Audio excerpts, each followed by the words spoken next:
The following program is a production of HEW Entertainment, heard on the official website of HEW Entertainment.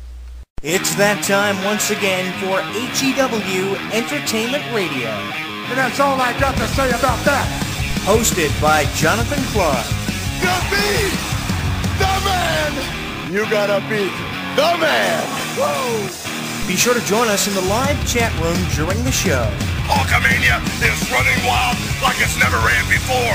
Call us on one of our request lines. If you live in the United States, call us at 1-641-985-7800, box number 3729280. If you're from Canada and would like to call us from 1-647-724-4194, box number 3729280. Long distance charges may apply in some areas. I've been the World Heavyweight Champion 10 times. Or you can always drop us a line at MySpace, myspace.com/HEW Entertainment. And you will rest in peace. Emailing us works for you too. Email us hewwrestling@hotmail.com. I am a wrestling god. JBL.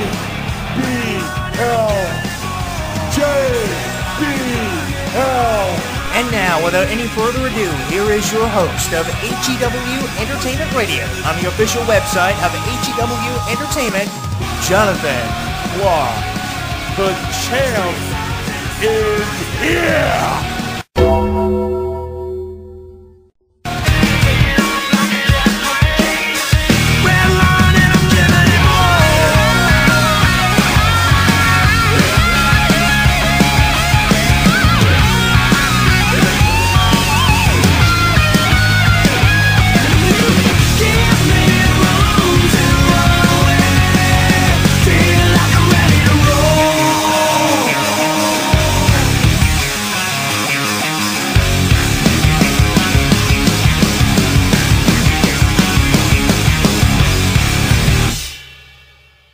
Now streaming live on YouTube, Twitter, and Facebook. Streaming live on YouTube, Twitter, and Facebook. HEW Entertainment Radio is inviting you to comment on our video blogs, join the conversation, and like us. Comment on our video blogs, join the conversation, and like us. So what are you waiting for? Log on and listen now.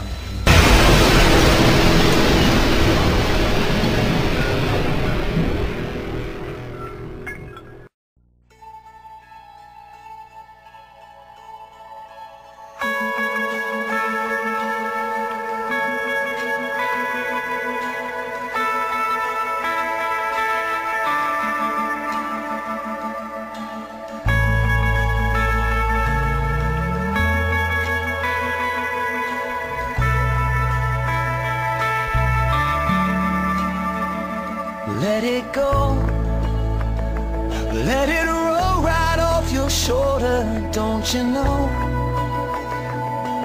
The hardest part is over, let it in.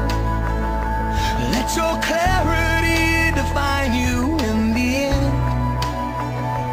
We will only just remember how it feels. Our lives are made in these small hours, these little wonders, these twists and turns of fate. Time falls away, but these small hours,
As a wrestling fan for many years, there are those matches that you would sacrifice almost anything to see, and this is a match not just one wrestling fan wants to see, but the entire professional wrestling world wants to see, and it's a match at WrestleMania 29 between The Undertaker and John Cena. After The Undertaker facing a host of legends and former champions at WrestleMania and going 20 plus years being undefeated, I think this would really go a long way in determining the future of not just John Cena and The Undertaker, but determining the future of every top new talent initiative star in the WWE from either Raw or SmackDown, and it would change the complexion of the entire WWE for the next 15 years following this encounter if it were to come into fruition. There have been several possible suggestions for a WrestleMania main event other than a championship match, and those suggestions have been The Rock versus Brock Lesnar, Stone Cold Steve Austin versus CM Punk, and the top suggestion of 3 possible rumored matches for WrestleMania has been John Cena facing The Undertaker.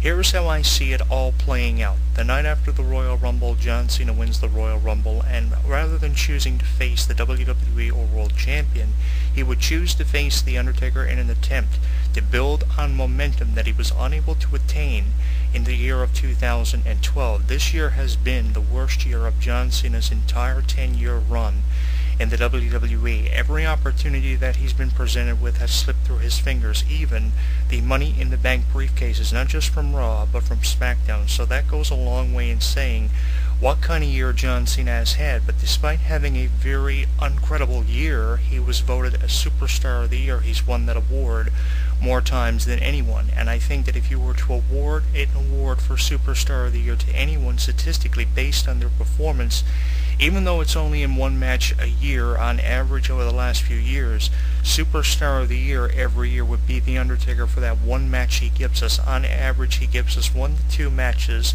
with minimal appearances every year, but every year when he has that one match at WrestleMania to put his streak on the line, which is something that has defined The Undertaker's legacy for the last 20 plus years, it is a 5-star match no matter what way you want to look at it. And I think that when you have to carefully choose an opponent for The Undertaker at WrestleMania because you know it's going to be just one match for The Undertaker every year, you have to consider the choices for an opponent very carefully. And I think that with the performance of John Cena, with the exception of this year, over the last 9 years of his career, accomplishing everything, winning 1 Royal Rumble match, winning Superstar of the Year more times than any WWE superstar, both past or present. He's also won championships, including the WWE Championship a record number of times. He's been a tag team champion with several tag team partners, various tag team combinations bringing John Cena to tag team success. He's a former United States champion and one of the greatest United States champions of all time, and he's undoubtedly one of the greatest superstars of the New Talent Initiative and a future WrestleMania main eventer for many years to come. That is if the rumor of him leaving the company isn't true. Now, if the rumor of him leaving the company is true, I think that a way to send your top superstar out would be by losing to The Undertaker, similar to how Shawn Michaels lost to The Undertaker in Texas. The venue was perfect, the circumstances they were both faced with were outstanding, and the 2 matches The Undertaker and Shawn Michaels had leading up to Shawn Michaels' inevitable retirement from the business because of the condition that he was in was great. And I think that if you were to have that match based on John Cena leaving the business after over 10 years of contributions, that makes to me a perfect storyline. And you could also base it on John Cena coming off the worst year of his career, and in an attempt to build momentum, he challenges The Undertaker for the first time ever at WrestleMania. Something to take into consideration is these 2 superstars have wrestled on several different occasions. They've even wrestled for a 3-hour special of Raw before Raw moved from 2 to 3 hours. It was a main event. It had much left to be desired, but it did prove to be a fantastic addition to the already extensive history of John Cena and The Undertaker. Triple H versus The Undertaker in their previous WrestleMania matches, they knew it was going to be good because they had wrestled each other on several occasions, with The Undertaker remaining undefeated against Triple H for every one of those previous occasions. There was even one encounter in 2001 at WrestleMania 17, the WrestleMania that was titled Houston, We Have a Problem, and that problem was WrestleMania. One of the problems was that street fight that got really out of control from 2001. The feud was reborn in 2011, and then they had a part 2 in 2012. I think the best opponents that you can give to The Undertaker are opponents he's faced on previous occasions, and he's faced John Cena on a previous occasion in a match where John Cena really threw it all out there, and he really tried everything to put The Undertaker away and get the better of him. He's defeated The Undertaker in a SmackDown #1 Contenders Tournament for the WWE Championship to determine who would face Brock Lesnar at the 2003 Backlash pay-per-view. He's also fought The Undertaker at Vengeance in 2003, which was an incredible way to represent SmackDown's very first soul-branded pay-per-view. It was incredible seeing the match, and not just the match, but the storyline from Vengeance in 2003 and the weeks leading up of anticipation for the match. The promos, the storylines were fantastic, and I